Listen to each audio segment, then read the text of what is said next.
Federal investigators from the U.S. government are checking into the black boxes, listening to the actual details, looking at the actual instrument data that came from this. They actually flew the black boxes back to Washington, D.C., where they can be examined. They're doing a forensic examination of the plane itself. Eventually, they're going to actually take apart the plane engines and everything else to figure out exactly what happened. Now, the airline has come out and said that there were no, in fact, mechanical problems with the airline, but with the airplane, but not saying what happened. When you look at those images, it's simply amazing that only 2 people were killed. That said, 182 people were taken to local San Francisco Bay Area hospitals. Now, this flight, Asiana 214, took off from Shanghai at about 5 o'clock Shanghai time, flew to Seoul, where it picked up a number of other passengers, and then continued on a 10.5-hour flight, roughly 10.5 hours from Seoul to San Francisco. There were no signs of any problems, even into the landing. You can listen to, in fact, I've even tweeted out the audio of, from the control tower, of the conversation between the plane and the control tower. And only seconds before landing can you hear them deciding that they need to go around, that they try to give the plane some more engine, apparently more gas. Apparently what happened was they accelerated, pulled up on the throttle that caused the tail to hit the seawall just as you wanted to approach the landing strip there at the San Francisco airport. The tail hit, the plane skidded out of control, spun around on the airway, came into a grassy area between 2 runways, only about 100 feet from United Airlines flight about to take off on another runway. And from there, the passengers fled from the plane, some actually going into the water, into the shallow water there of the San Francisco Bay, others actually waiting for the chutes to deploy and leaving from the plane. As I mentioned, 182 people taken to local hospitals. San Francisco Airport is back up and running.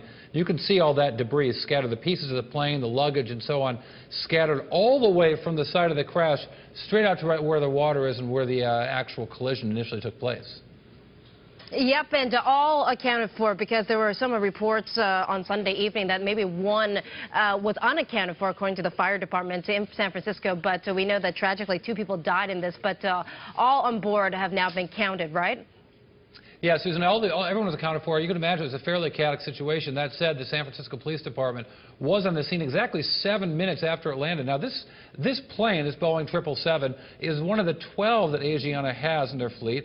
And the plane was added to the fleet in 2006. As I mentioned, there were 307 passengers and crew members on the plane, not least of which I think 60 students and teachers who left from China for a summer abroad, if you will, an educational program here in California. And you can see the flight that took. Now, once that plane came into San Francisco, that's, of course, when the problems showed up. Now, one of the things that happened, interestingly, social media taking effect here. There was a Samsung executive, a kind of well-known guy here, David Yoon, a Samsung guy, formerly of Google and of America Online, of AOL. He got off the plane safely and immediately tweeted out a picture, as did Sheryl Sandberg, the chief operating officer of Facebook, who said that, in fact, she was going to be on that flight. She says, we switched to United so we could use miles of my family's tickets. And then her family actually took a different flight.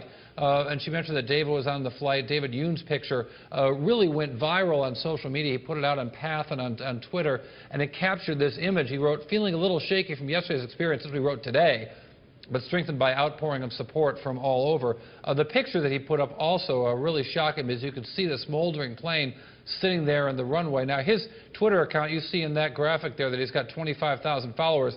He had about 2,000 followers before he snapped this image, and which, as I said, when it was picked up and taken over all over the world, David Yoon declining any media requests to talk about the matter, but clearly a terrifying situation for anyone involved, and amazing that the casualties were so limited.